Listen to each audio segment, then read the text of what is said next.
technology is evolving, medicine's evolving. We see that because we are very well invested into brands like BTL that, of course, help rehabilitate different areas of the body, whether it's skin, muscle, fat loss, pelvic floor therapy, sexual wellness. You've actually had the opportunity of trying some of these treatments out. Yeah. I think just in Canada, not too long ago, like a few days ago, you tried the M-Face, you tried the M-Cella, you've tried the M-Scope Neo in the past. As a young individual, how do you see these technologies and the use of them impacting kind of the future generations? As a young individual, how do you see the benefits of it? I think it's similar to like supplements, except on roids. Right? Because like you have your supplements, but you still got to eat whole foods. You still got to eat healthy. But with these devices, it's almost like to some extent they can take over the muscle building process and like do the fat burning and visceral fat burning more effectively than certain workouts, right? Like I think that the M-Skull Neo, you can do like what is it, like 200,000 crunches? 20,000 crunches instead of going to the gym. And, it's crazy. And then not getting sore afterwards. It's like, that's a pretty sweet deal.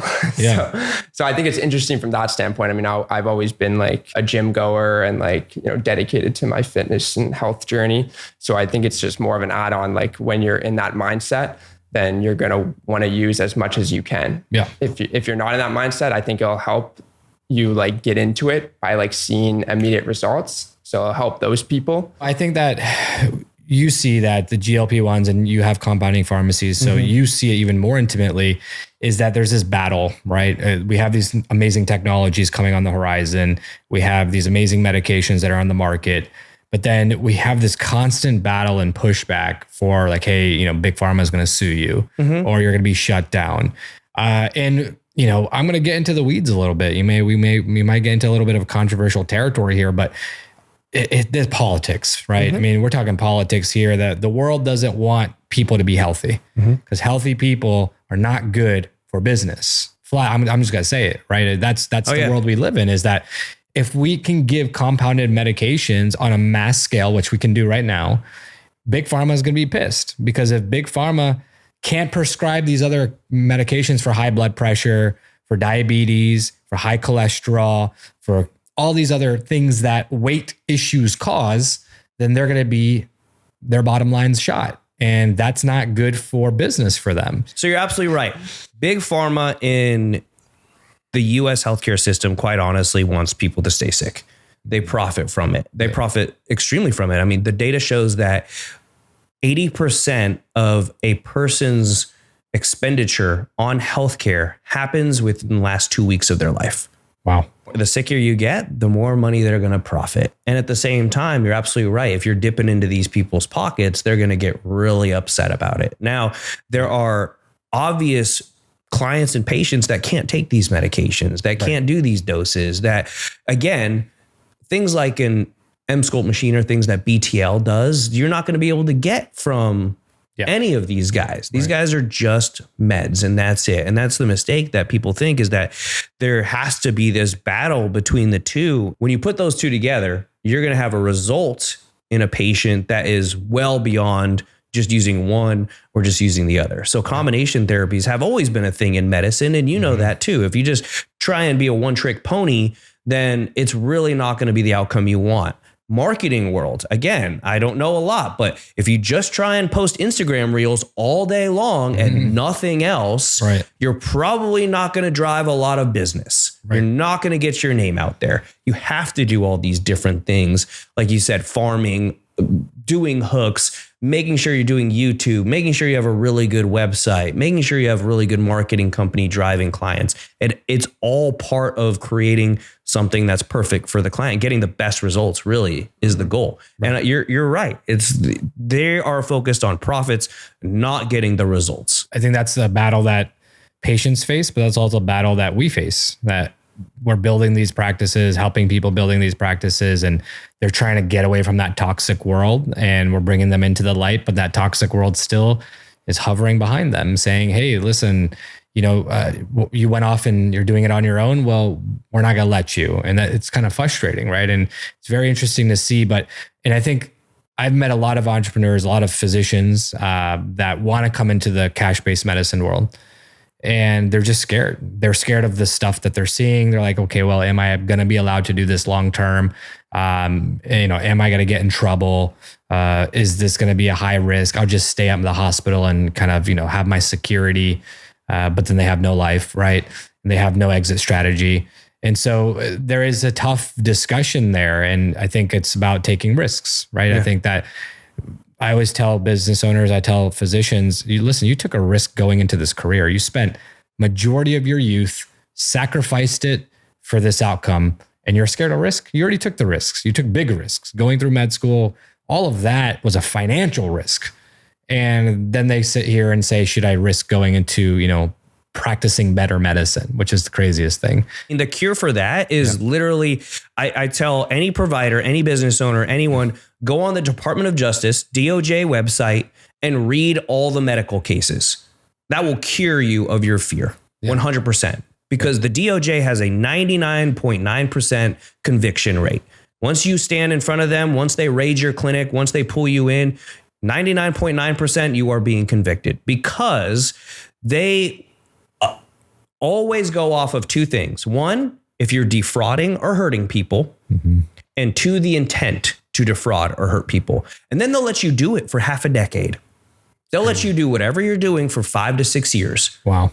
Every time. And they'll, like, you read the cases today, 2024, the people that they bust this year have been doing whatever they've been doing since 2019. That's insane. That's why they have a 99.9% conviction rate. They'll let you bury yourself.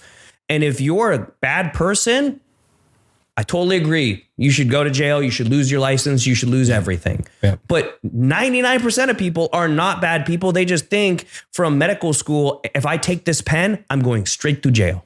There's no other option that I have. And so go read the DOJ website, and it's filled with people who defrauded Medicare for $50 million, had kickbacks. They knew that they were doing wrong, hurt patients. They knew they were doing wrong, and they did it year after year after year. One prescription that you missed, you're not going to jail. One machine, one GLP-1, even in large volumes, if your intent is to help people, and you are doing that to help people, you are never going to get in trouble. Yeah, you might get a letter at some point. Hey, you messed up on this or this, but the board is filled with people like us. They're not filled with people who are a-holes like, I'm going to burn you to the ground. It's not like movies. There's the guy on the other side from the board is he's wearing his Starsky and Hutch sunglasses and he wants to kill you. That's not real life. There are people like us who just got bored and is I'm going to work for the medical board now for a little bit because it's a good cush job. They're just like us. And so curing that fear is literally going on there and realizing that there is no risk. The risk is not doing it and you sit in your job 9 to 5 the rest of your life. Absolutely. And again, you have in healthcare, there are so many jobs nowadays because people don't want to do it anymore. The worst case is you walk back into the hospital that you worked for and say, can I have a job? Boom. You will be hired on the spot. There's plenty of jobs out there, right? The biggest risk is the one that you don't take. I mean, that's really straight up what it is. If people are so focused on not taking risks, but it's like someone else's. So let's talk to the people who have taken the risks and they're in business. And for you guys specifically, maybe walk through some more tactical advice on the business operations side of things, scaling a team, culture, some of the more important things that they would need to know after they've taken the risk so that they can scale their clinic. That's a great question. I think for me is find people that have the knowledge. I think that physicians become arrogant and that's why they become resistant because they don't want to go and do it because they don't know the knowledge. So definitely go to conferences, go hire someone, seek out help, partner with individuals like Alex or, myself or anyone that can help that has done it.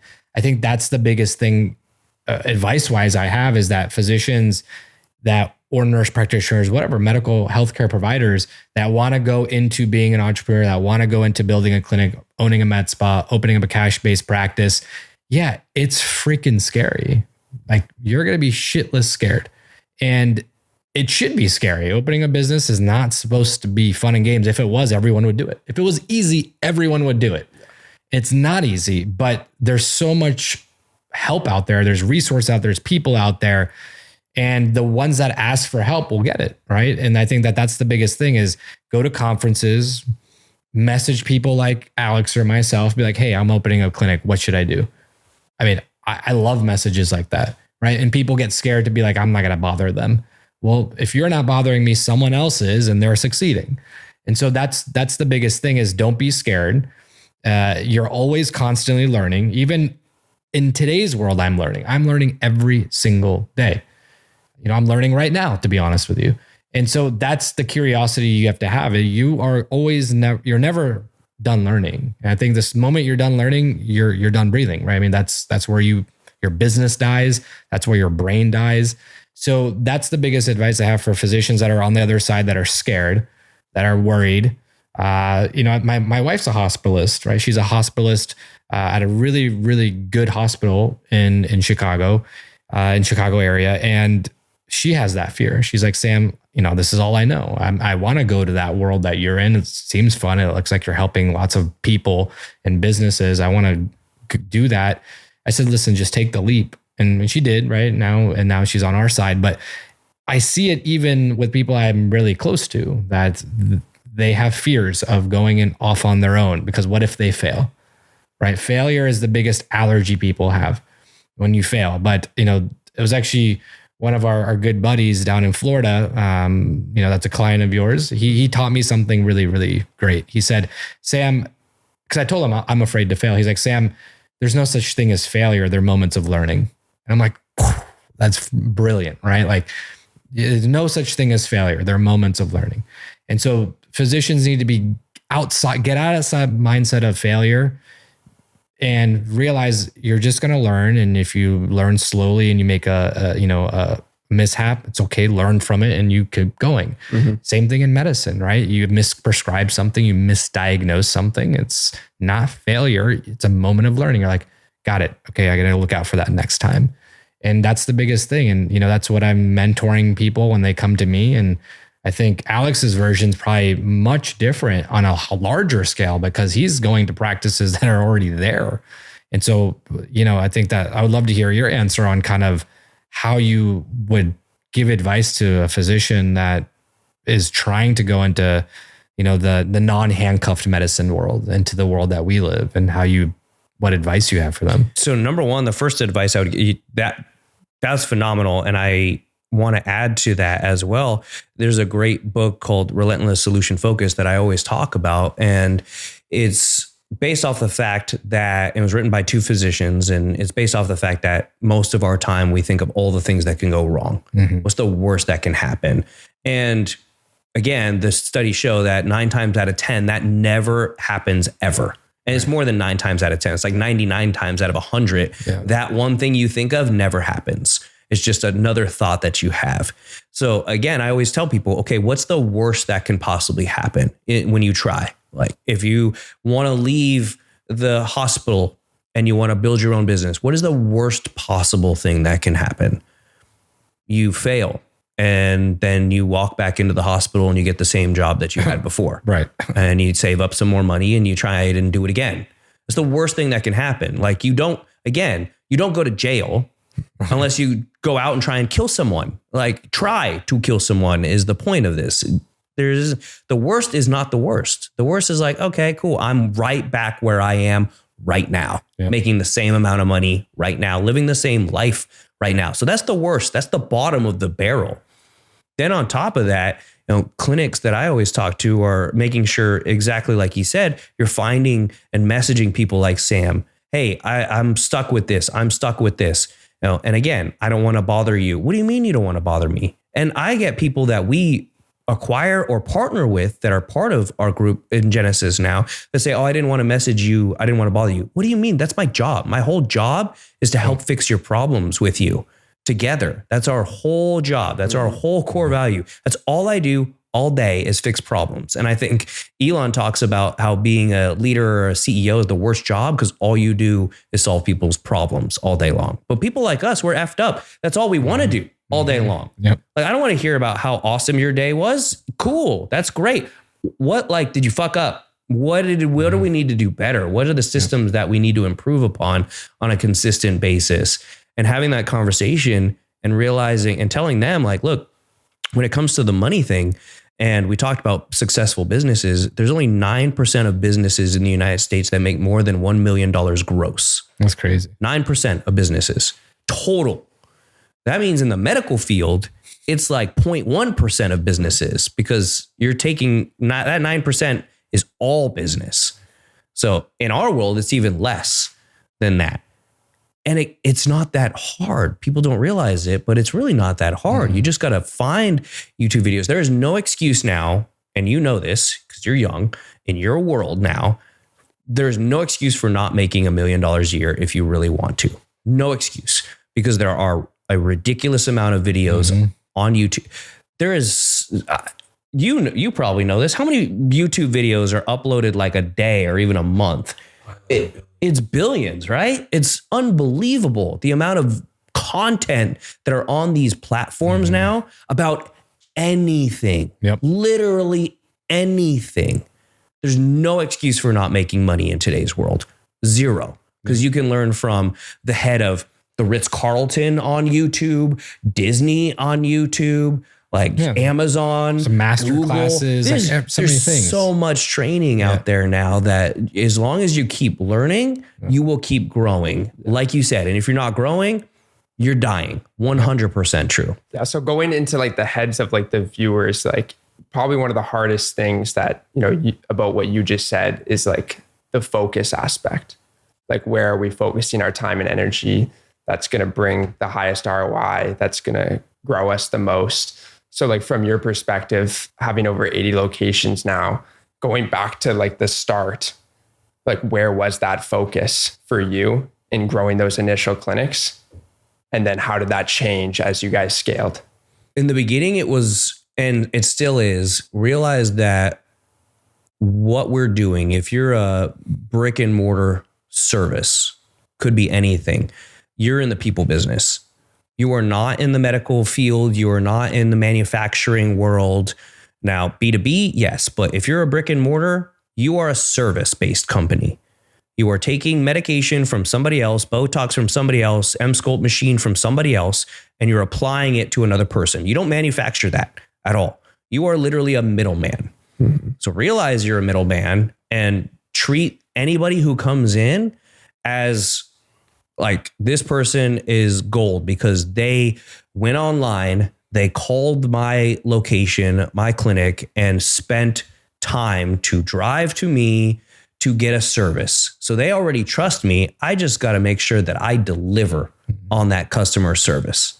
I got to make sure I do everything I can above and beyond so that they actually enjoy the service.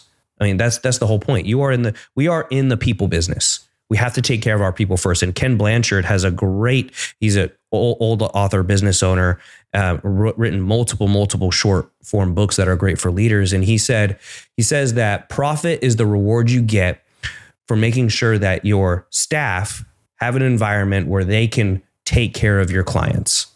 It's like, if you take care of your people first, you have great core values, you have great SOPs, you have great, protocols, all things that Sam and his company help businesses do and are freaking phenomenal at. You don't have to do it alone.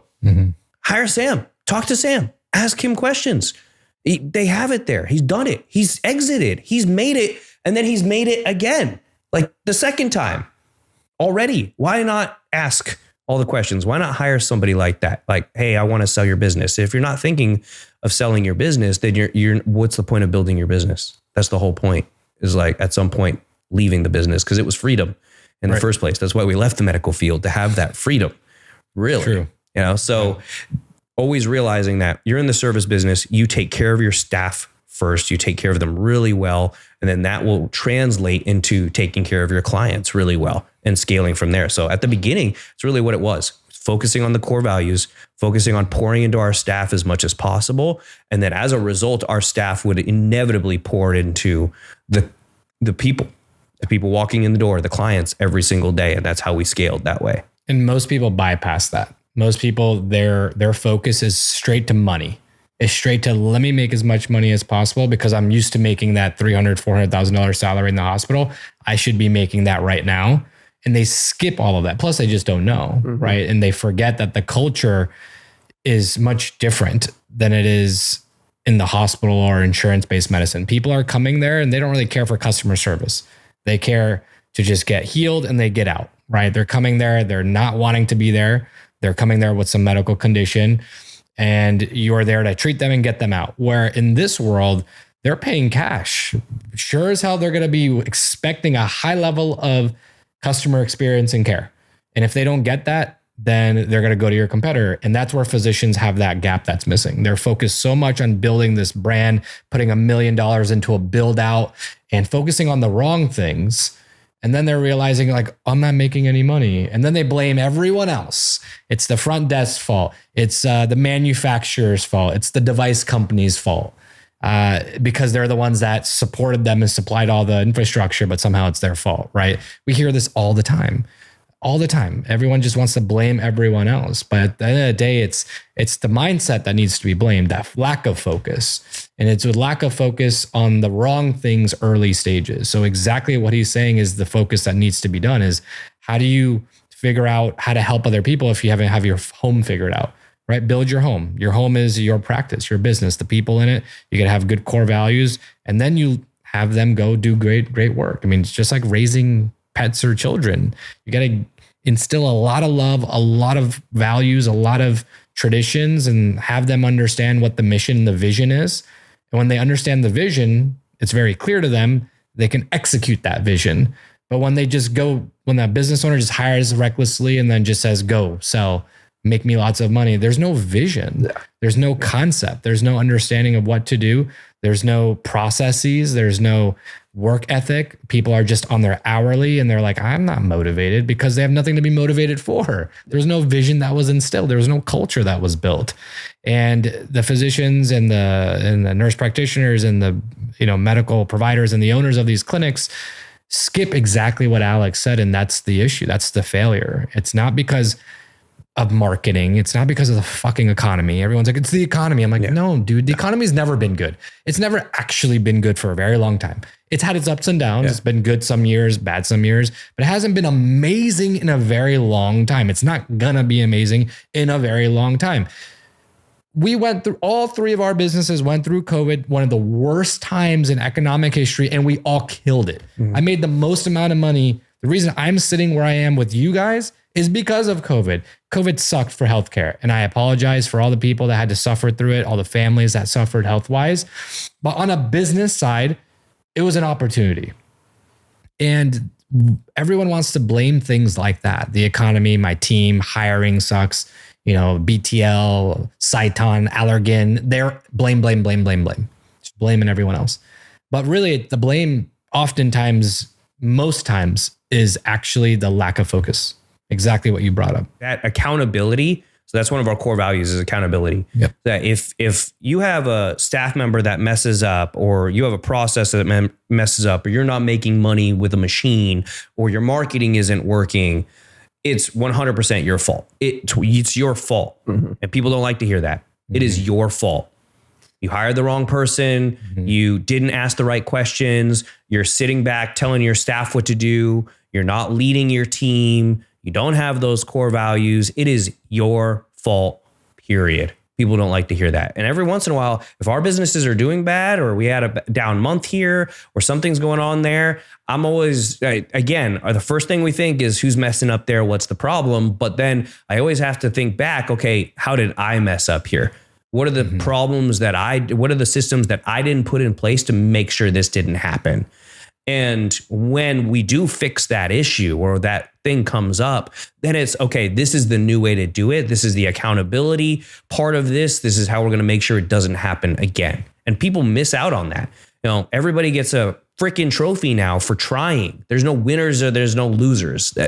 Sorry, in life, there's winners and losers, period. There's the guy that's giving me French fries and the guy who's driving his Ferrari through the drive-through, period. There's winners and losers, especially in business. Like you said, there's going to be, period. You can't blame, if you blame external forces for anything in your life, then you are always going to be a victim and you're never going to build a massive company. You never will, ever.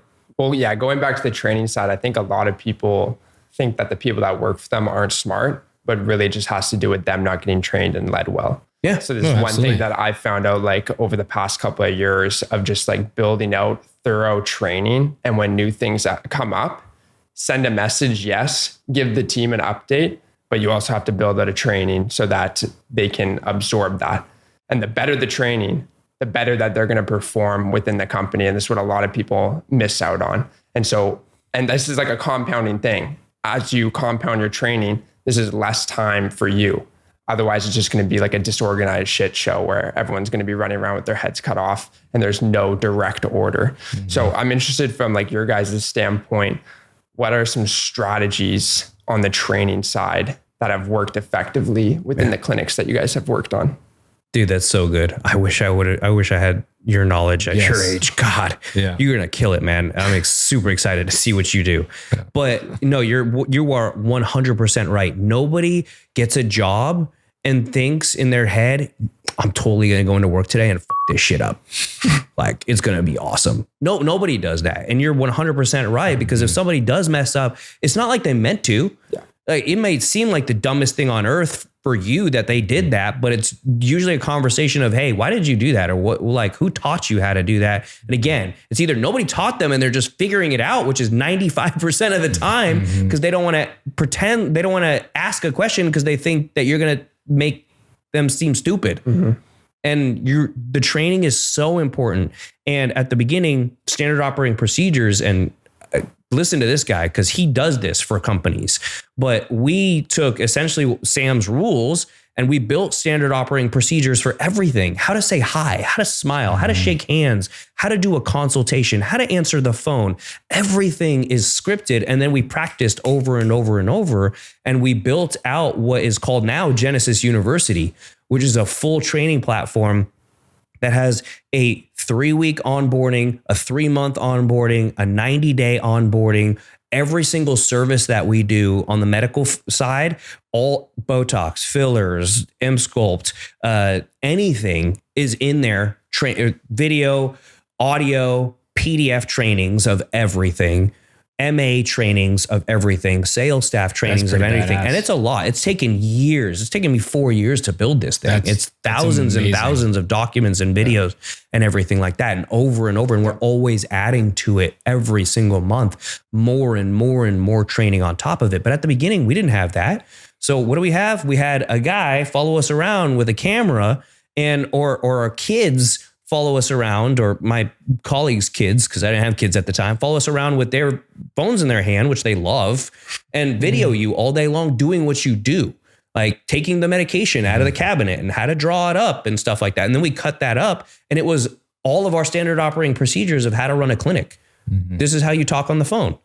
This is how you do this. And there's programs out there now. You take that video or you take that audio, you upload it into rev.com or Otter AI, and it transcribes it for you. And you slap it into Chat GPT and say, make this into a standard operating procedure. Boom. Within 5 minutes, you've got everything that you need to put in a folder and train and train and train and train. And there is a very good study that I always talk about with my staff, because they forget this too. All the time. Sally's not getting it. Okay, how much time have you really spent with Sally? Right. Oh, an hour a day. Okay, you spent literally 30 hours with her, training her for a whole month. Do you think that she's going to be at your level? You've been doing this for 5 years, 40 hours a week right. for 5 years. Like you trained her for 30 hours. So it's less than a week of time. Yep. And in the study, they showed that it took 3 months of 40 hours, 3 months of full time, me standing next to Sam for 40 hours a week for 3 months to only know 80% of what Sam knows. And even then, I actually couldn't do 80% of what Sam does. I only just knew 80% of what Sam does. So you got to think about that with your staff. Like, that was 40 hours a week for 3 months. That's insane. That I am like in his pocket learning everything, and I still know 80%. So I'm still gapped by 20%, and I can't actually perform 80% of what he can. I mean, so you got to realize your staff, You got to be with them every single day. And again, exactly what you said is that training platform that you create, whatever you put in front of them, it doubles the amount of time that you're training. Everything's brilliant. You guys are saying, I think it's so much truth, and it's such an important question that you've asked and topic that you've brought up. And I think that everyone always tries to look for someone that's just as good as them, especially business owners, right? They're like, hey, they're not as good as me. No one's going to be as good as you. No one's going to be as good as you. If I'm able to see someone and they're at 75% me, I'm like, that's great, right? Like that's great. Or hire 2 people to match the level of you. No one's ever going to replicate your passion, your vision, your work ethic, your sacrifice, because you're the business owner. So for us, like business owners or physicians out there, nurse practitioners out there that are wondering like, oh, no one works as hard as me. Yeah, no one's gonna, man. No one's gonna work as hard as you. No one has to work as hard as you. You're the business owner. You're the one who has the passion. It's your child. You're gonna love it the most. And so you can't expect someone else to come into your home and love your children equally. Your business is your child. And that's the whole concept, is business owners have to recruit and have to train under that pretext. They can't train and expect 100% as if it was them, the one doing the job. As he mentioned, you could be next to someone, that's amazing, 40 hours a week for 3 months and not know even nearly as much. That makes a lot of sense because there's no reason to. There's so many missing neurological conditions of emotion that are tied there that no one will ever be able to replicate. And to your point, like creating that university you've created, brilliant. Not enough companies do that. I wish companies had the infrastructure to do that. And think about every industry that we think of. I mean, restaurants, hospitality, even Boeing, right? People that make planes, flights, pilots. What do they all do? They're all consistent. Consistency is what builds greatness. You mentioned you were an athlete before. You're still an athlete. We're mental athletes. That's what business is. Business is a sport of mental athleticism. We are mental athletes. No one works harder mentally than we do in this room. That's just fact, right? Sports athletes, they're athletic in their bodies with their craft. But what are they also doing? I love college basketball. They're consistent. They go hit the 3-point line. They do 1,000 shots all week, consistency. And that's how they build greatness. And that's where people lack greatness, is they're not consistent with anything. They're not consistent with their training. They're not consistent with how they operate this procedure, that protocol. A patient comes in for one type of visit. If they see this nurse or this nurse, it's 2 different processes. So the patient is like, this place is inconsistent. Consistency is what builds greatness. It builds greatness in athletes. It builds greatness in entrepreneurs. The lack of consistency leads to failures. You'll miss shots. In our world, we miss opportunity. And a lack of training is the first line of inconsistency. And then a lack of operation, a lack of SOPs, a lack of the universities, things that he does for his company, a lack of that is further enhancing inconsistency. Do athletes that are inconsistent win? No, they lose every single time. We're mental athletes. And if we aren't consistent with our game, and our game is training, operations, management, scaling, if we're not consistent with that, we're going to lose too. That's how I look at it. So, dude, I'm gonna teach you something, young buck, about what this gentleman just told you, because we're old gentlemen, and I, based off what he said, look, do you have a girlfriend yet? Mm-hmm. Okay. If you ever get into arguments about money or what you're doing or anything in life, it's because you've been inconsistent. Mm-hmm. The reason why we can travel almost every other weekend, the reason why we can do what we need to do to grow our businesses and grow our lives and everything like that, is because over time we have shown our wives we're faithful. What we do will make money. What we do will improve our lives. What we do will help people and make everything better. And we've done it over and over and over and over and over for years. So if you ever think that, hey, she doesn't believe in me and she doesn't, now there are some people that may not, but 99% of the time that victim mentality is because you haven't done your job and making sure that she's secure with you. And it's the same with your staff. It's the same with anybody. If you haven't done your job to show, hey, This decision I'm going to make is going to benefit you if it's your team. This decision I'm going to make is going to make your life better, because that's all people care about. Is your decision going to make their life better? Because people don't work for you. They work with you. They work for themselves. So if you can constantly do that with your staff, with your spouse, with everyone around you, you'll be able to do whatever the fuck you want, whenever you want, because people will always know in your corner, that guy makes a decision. He's either going to stand by it, or if he messes up, he's going to fix it. It's going to make my life better. Period. Yeah. And that's exactly what he's saying. Consistent. When you're consistent over and over and over and over and over again, you will win. You will win. There's no doubt that will happen. No doubt. Love it.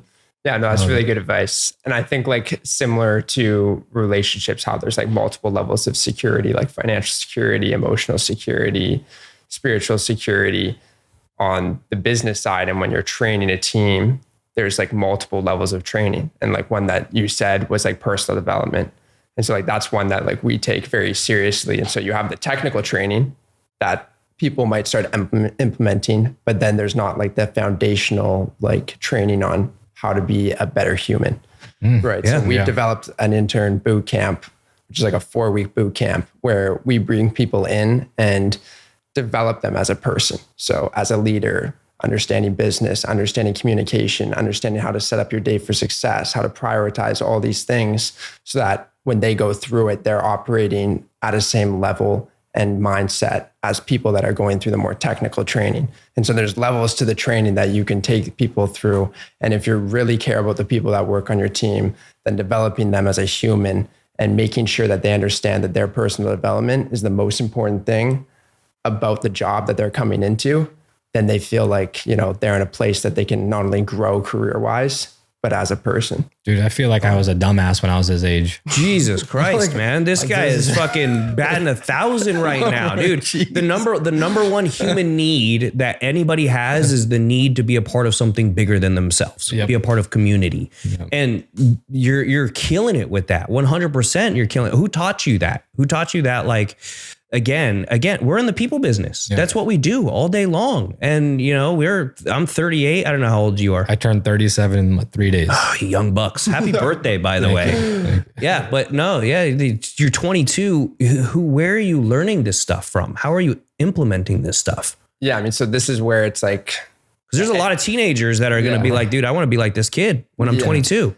Yeah, this is where like the education system has flipped, and you know, you can learn everything from creators that are doing things that you want to do, right? And so like individuals like Gary Vee helped me early on, not directly with business stuff because I wasn't at that level yet. I was very naive. You know, we were first generation entrepreneurs, so we literally knew nothing.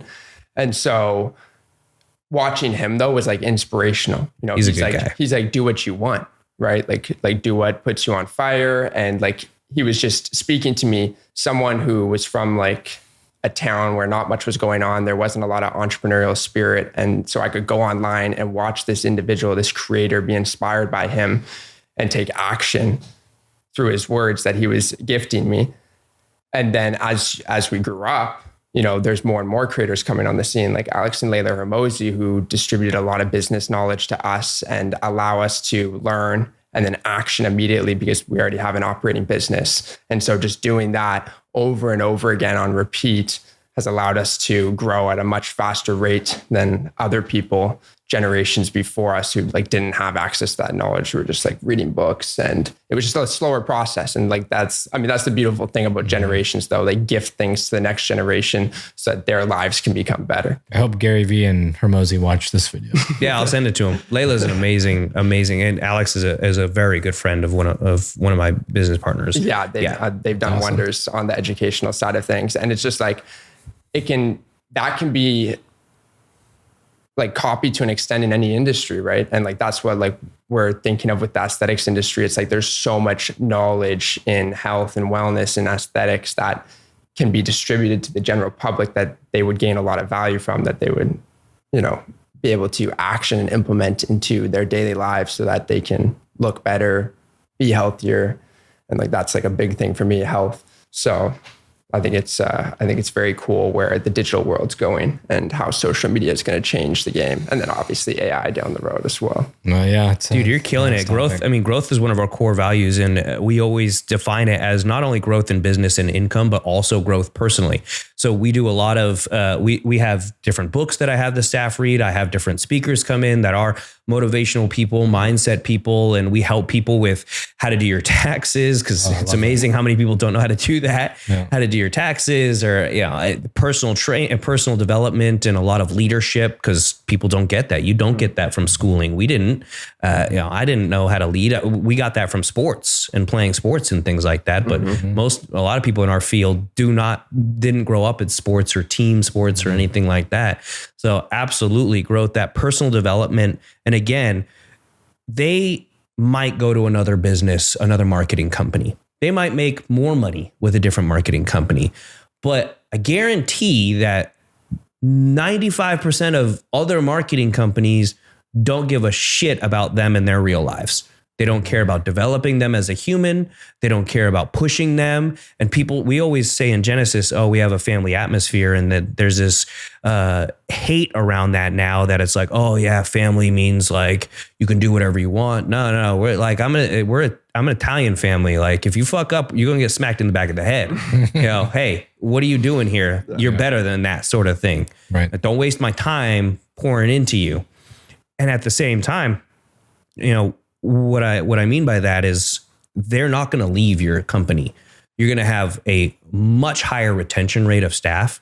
You're going to lower your cost to have to hire new people because they know that you care. And Gary's a great guy, phenomenal books. And one of his mnemonics that he always talks about is care with your staff. You just got to give a shit. And when you give a shit, people know. They understand that. It's whether it's your staff or your clients or anybody, they know whether you truly care about them. And if you truly care, you're going to be one out of maybe 5 people their entire lives that they can say, hey, this person actually cares about me. I read this article recently that said people are willing to take a significantly decrease of pay as long as they're felt like they're cared for in their workplace.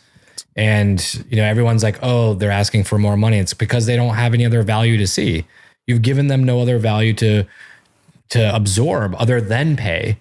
So if you show them care, if you show them self-development, if you give them reason, I love the tax training thing. I mean, that's a whole other topic for another day, but I mean, we're not taught taxes or accounting at all anywhere. Budget, nothing. And so for people to come work with us in our companies, for us to teach them that, I mean, that's a huge value asset that no employer unfortunately gives.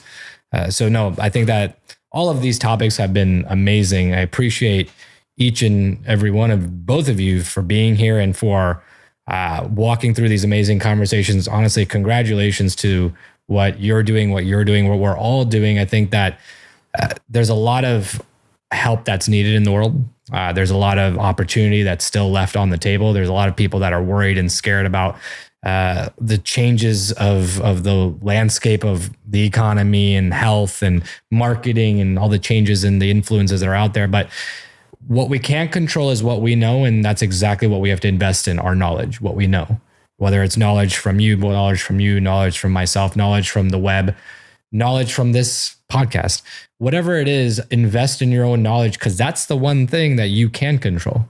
The other stuff in the world that everyone wants to blame, we can't control that. Are we going to be able to control politics? Are we going to be able to control, the influences of social media? And if TikTok's going to be banned from the US, we can't control any of that. But what we can control is our knowledge. So I appreciate you, both of you, for displaying your knowledge here today for myself, for each other, for the viewers out there. And I appreciate you guys. I appreciate the time that we spent. I'm looking forward to doing it again very soon. So thank you guys for being on here.